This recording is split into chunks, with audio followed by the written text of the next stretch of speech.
Hello guys, അപ്പോൾ ഇന്ന് രാവിലെ തന്നെ നല്ല മഴയുണ്ട്. അപ്പോൾ ഈ മഴത്ത് നമ്മൾ എങ്ങോട്ടാണ് പോകണമെന്ന് വെച്ചാൽ എൻ്റെ കമ്പി പൊട്ടിയിട്ടുണ്ടായിരുന്നു ഗൈസ്. കമ്പിയല്ല, കമ്പിമുള്ള മുത്ത് പല്ലിന് കമ്പി ഇട്ടിട്ടുണ്ടായിരുന്നു. അപ്പോൾ പൊട്ടി. അപ്പോൾ നമ്മൾ ഡോക്ടറെ വെയിറ്റ് ചെയ്ത് നിൽക്കുകയാണ്. അപ്പോൾ അതന്ന് വലിയ തിരക്കും കാര്യങ്ങളൊന്നും കാണാനില്ല, അല്ലെങ്കിൽ ഇന്നും നല്ല തിരക്കേക്കാരം. അപ്പോൾ ഞാൻ എൻ്റെ സ്വത്തുമണ്ണി കൊണ്ട് ഇങ്ങനെ പുറത്ത് നോക്കിയിരിക്കുകയാണ്, കാരണം നമ്മൾ നമ്പർ വിളിച്ചിട്ടുണ്ടായിരുന്നില്ല. പിന്നെ താവല് പറഞ്ഞു അകത്തേക്ക് വരാൻ വേണ്ടിയിട്ട്. അങ്ങനെ അകത്ത് പോയി വെയിറ്റ് ചെയ്തിരിക്കുകയാണ് ഗൈസ്. ഇവിടെ കേട്ടോ ഞാൻ കിടക്കൽ. എന്നിട്ട് അവിടെ കിടന്നിട്ടാണ് പല്ലിന് കമ്പിയൊക്കെ ഇട്ടുന്നിട്ടുണ്ടായിരുന്നത്. അപ്പോൾ അത് മുറുക്കാനൊക്കെ നമ്മൾ വരുമ്പോൾ അവിടെ തന്നെ കേട്ടോ നമ്മളെ സ്ഥലം ഗൈസ്. അപ്പോൾ അത് ഒരു വർഷത്തിൻ്റെ അടുത്തായിട്ടുണ്ട് ഞാൻ വന്നിട്ട്. പ്രഗ്നൻ്റ് ആയതിനു ശേഷം ഞാൻ വന്നിട്ടുണ്ടായിരുന്നില്ല. ഇപ്പോൾ കമ്പി പൊട്ടി ഗൈസ്, അതുകൊണ്ടാണ് കേട്ടോ വന്നത്. ഇത് ഞാൻ പേരൊക്കെ കഴിച്ചതാണ് ഗൈസ്, അതുകൊണ്ട് ഫ്രണ്ടത്തെ കമ്പിമെന്ന് ആ മുത്ത് പോന്നിട്ടുണ്ടായിരുന്നു.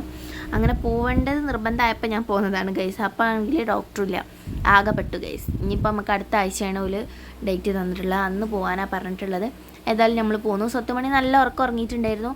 അപ്പോൾ തന്നെ നമ്മൾ ഓട്ടോയിൽ കയറി പോരുകയാണ് കേട്ടോ.